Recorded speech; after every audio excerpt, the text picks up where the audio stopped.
participe aussi à des changements de vie. C'est aussi Oui, un facteur humain que tu prends en compte.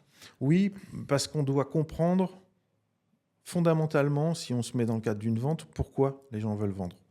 Euh, Il y en a qui sont évidentes. On arrive à l'âge de la retraite où on l'a fortement dépassé, on veut passer la main.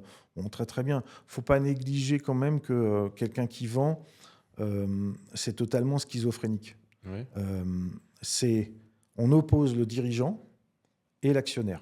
Le dirigeant, il veut laisser Réunis dans la même personne. dans la même personne. Là, c'est le donneur d'ordre. Et il vous explique qu'il veut impérativement que l'histoire perdure, que ses équipes soient protégées, que ses clients soient bien traités, voire que la marque soit conservée, etc. Je comprends tout ça, hein, mais c'est déjà un cahier des charges assez sympa. Et de l'autre côté, quand il a fait demi-tour, il vous explique qu'il est l'actionnaire, mais qu'il veut vendre aussi dans les meilleures conditions possibles et les plus chères possibles, sans que ça ait d'impact sur le reste de l'opération. Donc déjà, il faut réconcilier ces deux personnes-là, comprendre pourquoi elles ont voulu vendre. Je vais le mettre au pluriel, Oui, mais c'est exactement ça. Ouais.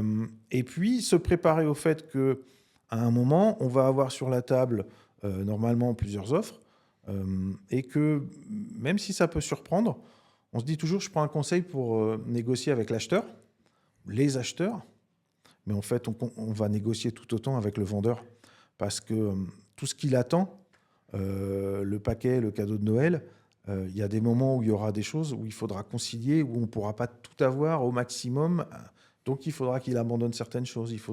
Donc si on n'a pas compris pourquoi il vend et dans quel cadre il veut vendre, ou on fera des erreurs, ou on n'aura pas acquis sa confiance pour le moment où on en aura besoin de manière critique.